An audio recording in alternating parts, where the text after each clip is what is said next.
Hello my dear students, तो welcome back. आज के इस वीडियो में हम लोग स्टार्ट करने वाले हैं नया chapter foreign trade in India. आखिरी चैप्टर हमारे इकोनॉमिक्स का। इसी के साथ मेरी लायबिलिटीज़ ख़त्म हो रही है, आपकी लायबिलिटीज़ बढ़ गई है। जैसे जैसे मैं पढ़ाते गया वो आपको भी साथ में पढ़ाई करते रहना था। अगर नहीं स्टार्ट किया है, आपको पता है एग्ज़ाम का टाइम टेबल आ चुका है। हमारे हाथ में सिर्फ और सिर्फ 2 मंथ्स है। कितना? Only 2 months are left with us. So हमें स्टार्ट कर देना है पढ़ाई, ठीक है। इसके बाद के वीडियोस में बहुत सारी चीज़ें मैं लाने वाला हूँ। इम्पॉर्टेंस, पेपर पैटर्न, कितने टाइम में कौन सा आंसर अटेम्प्ट करना है, बहुत सारी चीज़ें। बट उसके पहले आज तुम लोग को यहाँ पे मैं ये चैप्टर पढ़ा के मेरी लायबिलिटी कंप्लीट कर रहा हूँ। तुम लोग को आज ही से प्रॉमिस करना है कि पढ़ाई स्टार्ट करना है। 90+ स्कोर करना है for each and every student, ठीक है। मैं हमेशा मेरे सारे स्टूडेंट्स को ये टारगेट देता हूँ, 90+ हमको लाना है। And those who are willing, और लाना ही है 95 के लिए भी ट्राई करेंगे, ठीक है। 95 बट मिनिमम इज 90। कुछ भी हो जाए, हर किसी को 90 आना ज़रूरी है, ठीक है। स्टार्ट करते हैं फॉरेन ट्रेड ऑफ इंडिया। क्या होता है फॉरेन ट्रेड? फॉरेन ट्रेड से पहले हम लोग सोचते ट्रेड क्या होता है। Trade means buying and selling of goods and services. क्या होता है ट्रेड का मतलब? Buying and selling of goods and services. अब हम लोग फॉरेन वर्ड लेके आए यहाँ पे, फॉरेन ट्रेड। तो मतलब हमारी बाउंड्रीज के बाहर जब हम लोग buying and selling of goods and service करते हैं तो हम उसको कहते हैं फॉरेन ट्रेड, ठीक है। फॉरेन ट्रेड, अभी तुम लोगों को पता है हम लोग पहले, हमको ब्रिटिशर्स रूल करते थे। 1947 में हमको आज़ादी मिली। अब ब्रिटिशर्स इंडिया में क्यों आए थे, कब आए थे, पता है किसी को? पता ही होगा। सूरत में आए थे, ट्रेडिंग के लिए आए थे। उनको बिजनेस करना था हमारे साथ। क्या करना था? बिजनेस के लिए वो यहाँ पे ईस्ट इंडिया कंपनी के थ्रू आए थे। एंड फिर धीरे धीरे करके वो हम पे रूल करने लग गए थे। तो जब 1947 में हमको आज़ादी मिली तब हम बहुत डरे हुए थे कि भाई अब किसी के साथ कोई तरह का ट्रेडिंग करना नहीं है। बिकॉज ऑफ दैट हमने क्या कर दिया, इंपोर्ट और एक्सपोर्ट के ऊपर बहुत सारे रेस्ट्रिक्शंस लेके आ गए। बहुत लिमिटेड इंपोर्ट और एक्सपोर्ट करते थे।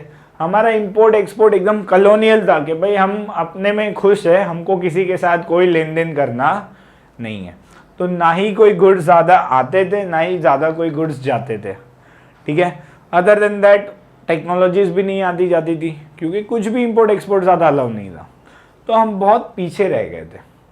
लेकिन धीरे धीरे धीरे करके हमको पता चला, अरे बाकी सब कंट्रीज एक दूसरे के साथ शेयरिंग करके बहुत आगे बढ़ रही है और हम लोग बहुत पीछे रह गए। तो हम लोग ने भी ग्लोबलाइजेशन अडॉप्ट किया। उसके वजह से हम लोग इंपोर्ट एक्सपोर्ट करने लग गए। इंपोर्ट मतलब आउट ऑफ इंडिया की कोई कंट्री से हमारी कंट्री में जब गुड्स लेके आते हैं, it is called as import. हमारी कंट्री से किसी और कंट्री में जब हम लोग गुड्स बेचते तो उसको बोलते हैं एक्सपोर्ट। किसी कंट्री से लेके आए और किसी और कंट्री को दे दिया, जैसे हम लोग पेट्रोल के साथ करते हैं।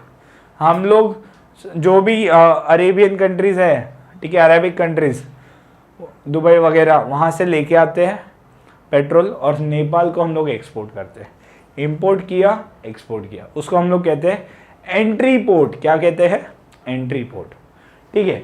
स्टार्ट करते हैं। Sorry.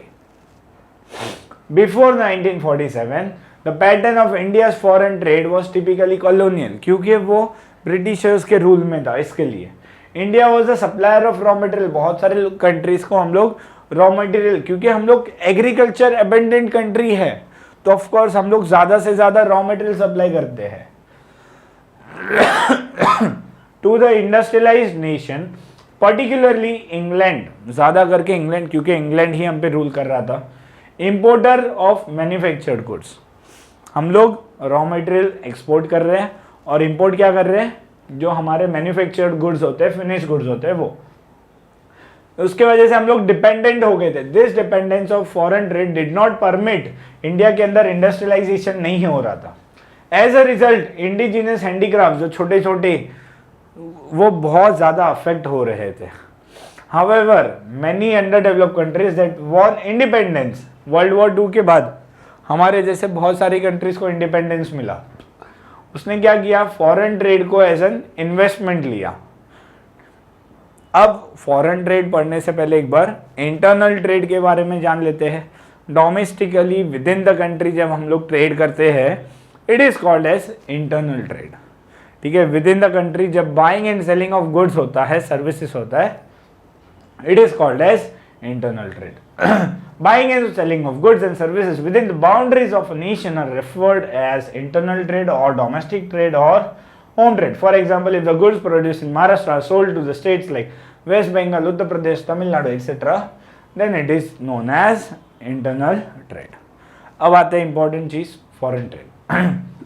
Foreign trade is the trade between the different countries. अलग अलग countries के बीच में जब trade होता है, it is called as international trade or external trade. Definition according to Wasserman and Haltman, international trade consists of transactions, buying and selling के transactions हो रहे between the residents of one country and another country. Okay. अब next types of foreign trade in India. सबसे पहला import, जब हम लोग दूसरी कंट्री से होम कंट्री के अंदर गुड्स लेके आते हैं, it is called as import trade. Import trade refers to the purchase of goods and services by one country from another country. एक कंट्री दूसरी कंट्री से गुड्स परचेस कर रहा है, ठीक है, और इनफ्लो ऑफ गुड्स, गुड्स हमारी कंट्री में आ रहे हैं, ठीक है, from foreign country to home country. For example, India imports petroleum from Iraq, Kuwait, Saudi Arabia etcetera, ठीक है, बराबर है. अब export, export trade refers to the sale of goods by one country. हमारी कंट्री दूसरी कंट्री को sale कर रहा है, क्या कर रहा है, सेल कर रहा है, आउट ऑफ इंडिया भेज रहा है. Export trade refers to the sale of goods by one country to another country or outflow of goods from one country to foreign country. For example, India exports T. India क्या करता है, आसाम और दार्जिलिंग से T export करता है, rice export करता है, jute बेचता है चाइना को, हांगकांग को, सिंगापुर को, ये सारी कंट्रीज को, ठीक है. अभी entry port trade, entry port मैंने बताया एक कंट्री से इंपोर्ट किया, दूसरी कंट्री को एक्सपोर्ट किया, ठीक है. Entrepot refers to purchase of goods and service from one country and then selling the same to another country after some processing operations. उसमें थोड़ा बहुत कुछ चेंज किया, अपना स्टैम्प वैम्प लगा दिया, लेबल लगा दिया, थोड़े चेंजेस कर दिए और दूसरी कंट्री को भेज दिया. For example, Japan imports raw material required to make electronic goods like radio, washing machine etcetera from England, France and sells them to various countries. England, France, Germany से कुछ चीज़ें इंपोर्ट करता है, उसमें थोड़े चेंजेस किए और पूरी दुनिया को वो बेच रहा है, जापान. अब फॉरेन ट्रेड क्या रोल प्ले करता है इंडिया में, फॉरेन ट्रेड से क्या फायदा होता है इंडिया को. Trade is an engine of an economy. Economy को अगर आगे बढ़ना है तो उसके लिए ट्रेड बहुत ज्यादा जरूरी होता है. क्या है, engine of economic growth because it plays an important role for the economic development. हमारी इकोनॉमी के डेवलपमेंट के लिए बहुत ज़्यादा इंपॉर्टेंट रोल प्ले करता है. In developed countries it represents significant share. बहुत ज़्यादा, सिग्निफिकेंट मतलब इम्पॉर्टेंट. सिग्निफिकेंट का मतलब क्या होता है, इंपॉर्टेंट रोल प्ले करता है. तो क्या रोल प्ले करता है, तो सबसे पहले हम फॉरेन एक्सचेंज, कल मैंने तुमको बताया था, आरबीआई क्या करता है, फॉरेन एक्सचेंज को रिजर्व्स मेंटेन करता है, फॉरेन एक्सचेंज के रिजर्व्स मेंटेन करता है. तो वो जो फॉरेन एक्सचेंज के रिजर्व है, वो फॉरेन करेंसी, फॉरेन एक्सचेंज हम लोग को कैसे मिलेगा, तो जितना ज्यादा एक्सपोर्ट करेंगे उतना ज्यादा हमको फॉरेन करेंसी मिलेगा, जितना ज्यादा एक्सपोर्ट करेंगे उतना ज्यादा हमको फॉरेन करेंसी मिलेगा. Foreign trade provides foreign exchange, ठीक है, which can be used for very productive purpose. Foreign trade is remarkable factor in expanding the market and encouraging the production of goods. Foreign trade करेंगे तो हम लोग ज़्यादा से ज़्यादा हमारा मार्केट एक्सपांड भी करेंगे और हम लोग को ज़्यादा एंकरेजमेंट मिलेगा प्रोडक्शन करने के लिए। सेकेंड, अभी हमको अगर फायदा हो रहा है एक्सपोर्ट करने से, क्या हो रहा है, बेनिफिट हो रहा है, तो लोगों को जब जहाँ पे बेनिफिट दिखता है तो लोग वहाँ पे इन्वेस्टमेंट करते हैं, इसकी वजह से इन्वेस्टमेंट बढ़ता है। अपॉर्चुनिटी है तो लोग वहाँ पे इन्वेस्टमेंट करते हैं। Foreign trade creates an opportunity for the producers to reach beyond the domestic market, domestic market से आगे जाने के लिए। It encourages them produce more goods for export, export करने के लिए ज़्यादा गुड्स प्रोड्यूस करने का हमको एंकरेजमेंट मिलता है। This leads to an increase in the investment in the company, उससे हमारे कंट्री में इन्वेस्टमेंट बढ़ता है।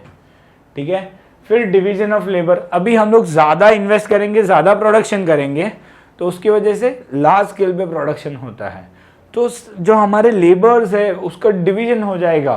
डिवीजन ऑफ वर्क मतलब एक लेबर एक ही काम करेगा, दूसरा लेबर दूसरा ही काम करेगा, तो उसकी वजह से क्या हो रहा है, स्पेशलाइजेशन आ जाता है।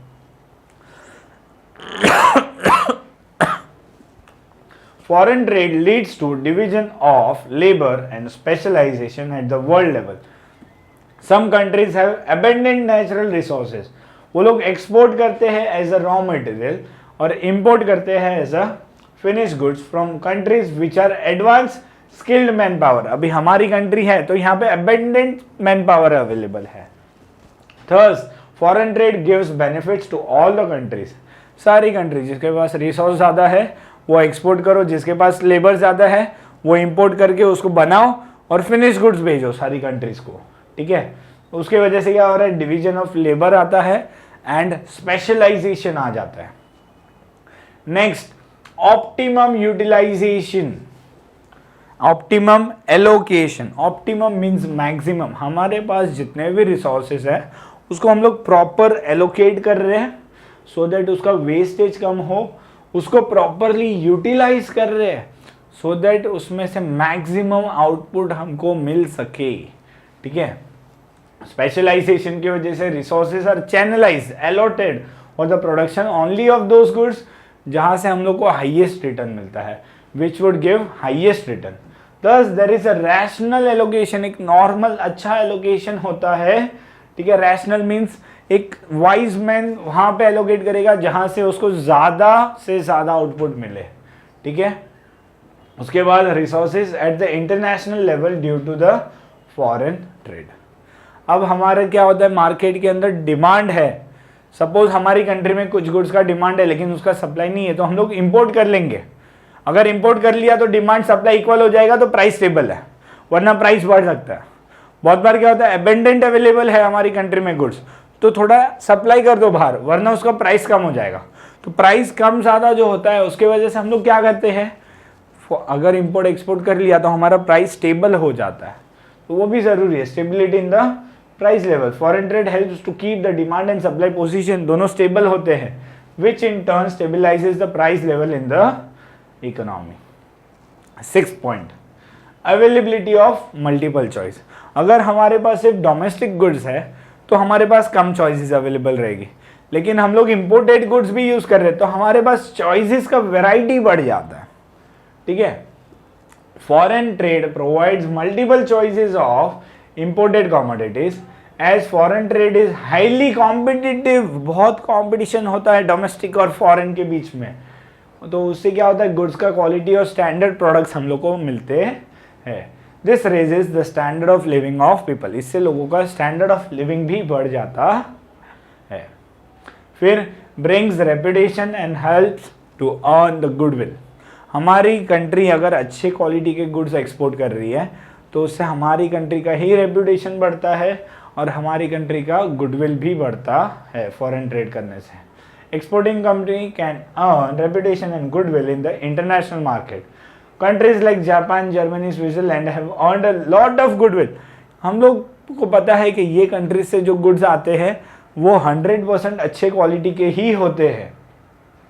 And reputation in foreign market for their qualitative production, उनका इलेक्ट्रॉनिक गुड्स इतना क्वालिटी प्रोडक्शन रहता है कि उनका गुडविल बहुत बढ़ गया है मार्केट के अंदर, जिसमें हम लोग composition and directions of foreign trade in India देखने वाले हैं। स्टार्ट करते हैं। ज़्यादा करके इसके अंदर डेटा ही है। अभी रिसेंटली ये चैप्टर ऐड किया गया है, पहले के सिलेबस में ये चैप्टर नहीं हुआ करता था। तो मेरे हिसाब से डेटा के आने के चांसेस थोड़े कम हैं, ठीक है।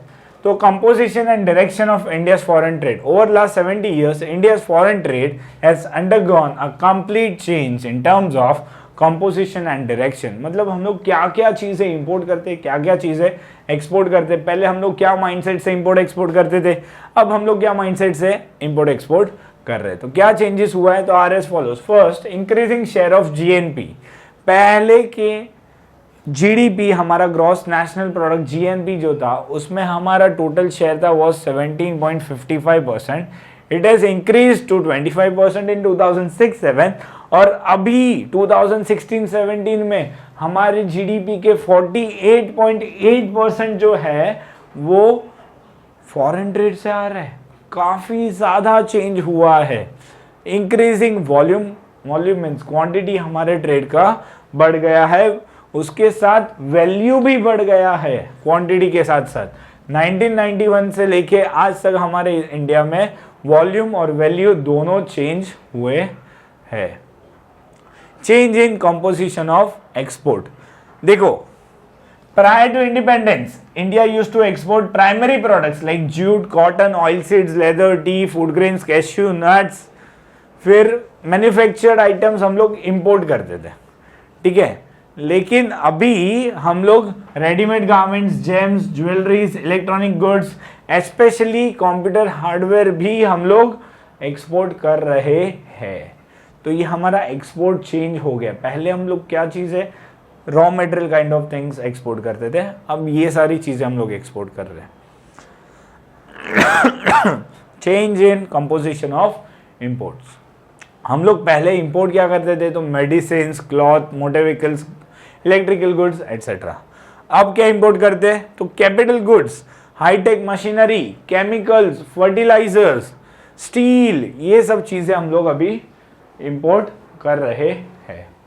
फिफ्थ चीज जो इसके अंदर है दैट इज ओशियनिक ट्रेड। हमारा जो ट्रेड है नियर बाई कंट्रीज के साथ होता है थ्रू ओशन वेज, ठीक है। तो हमारे ट्रेड रिलेशंस अच्छे हैं, नेपाल, अफगानिस्तान, म्यांमार, श्रीलंका। हमारा 68% जो ट्रेड होता है फॉरेन इंपोर्ट एक्सपोर्ट वो ओशन के थ्रू होता है। डेवलपमेंट ऑफ न्यू पोर्ट्स, अभी ओशन के थ्रू ही हम लोग को सब कुछ करना है। तो ऑफकोर्स हमको पोर्ट, बंदरगाह जहाँ पे हमारा इंपोर्ट एक्सपोर्ट होता है उसका डेवलपमेंट तो ज़रूरी है। तो मुंबई, कोलकाता और चेन्नई में पहले थे, अभी बहुत सारे और भी। Therefore this ports were overburden, 3 ही थे। इंडिया डेवलप्ड कांडला, कोचीन, विशाखापट्टनम, नावाशेवा, ऐसे बहुत सारे हम लोग ने नए पोर्ट्स भी स्टार्ट किए सो दैट एग्जिस्टिंग पोर्ट पे थोड़ा बर्डन कम हो जाए। ये एक कंपोजिशन दिया हुआ है, पहले हम लोग कितना परसेंटेज इंपोर्ट करते थे, अब कितना कर रहे हैं, ज़्यादा इंपॉर्टेंट नहीं है। आगे बढ़ते हैं। Directions of foreign trade in India. Countries, कौन सी कंट्रीज को पहले हम लोग इंपोर्ट एक्सपोर्ट करते थे, अब हम लोग कौन सी कंट्रीज के साथ कर रहे हैं।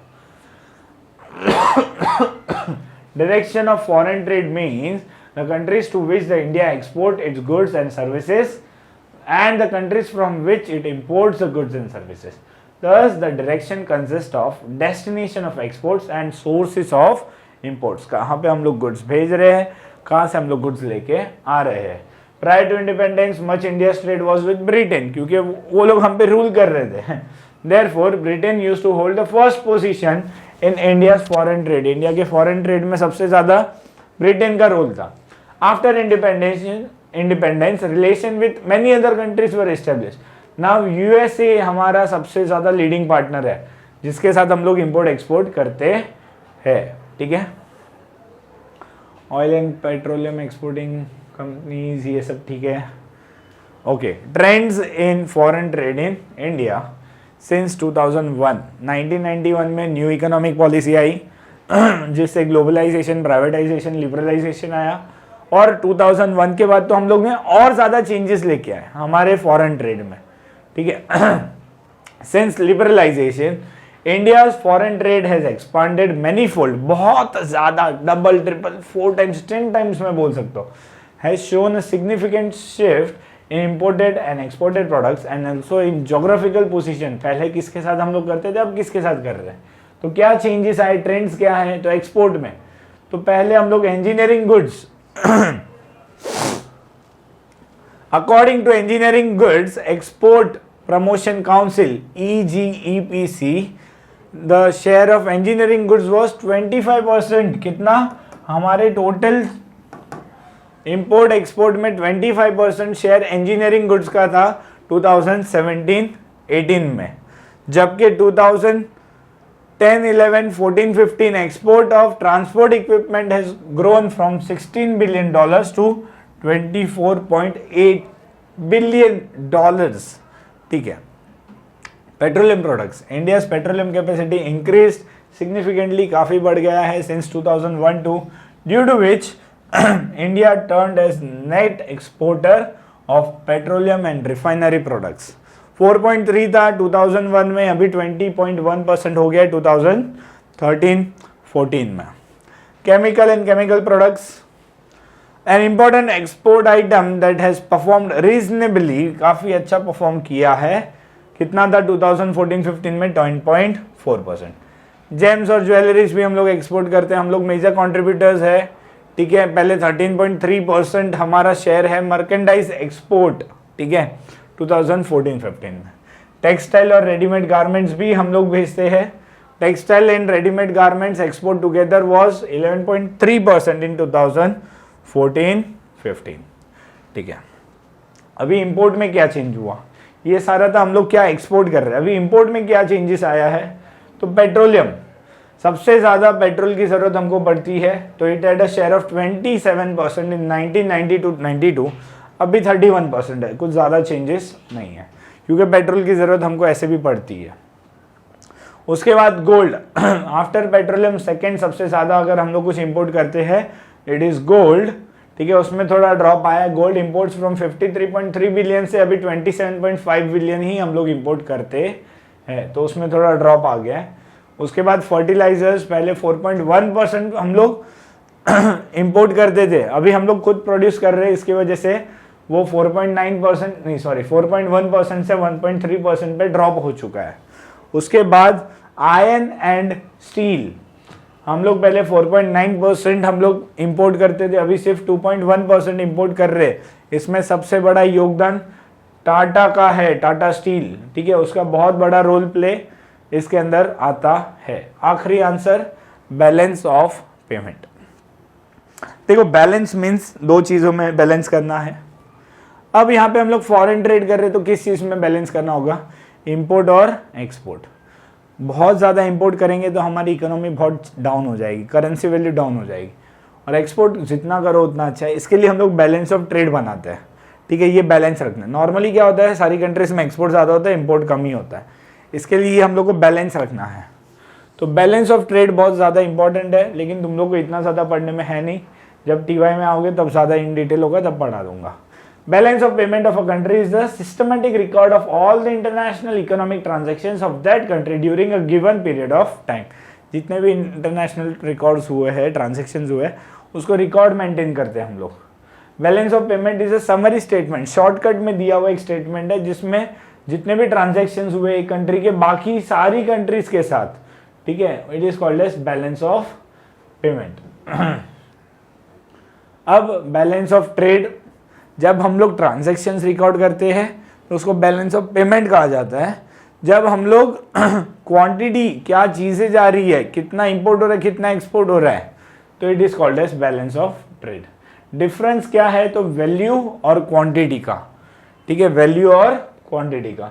Balance of trade of a country is the relation over a period of between the values of her exports and imports of the physical goods, कितने हम लोग ने भेजे हैं और लिए है दो कंट्रीज के बीच में. इसी के साथ हमारा ये चैप्टर यहाँ पे ख़त्म होता है.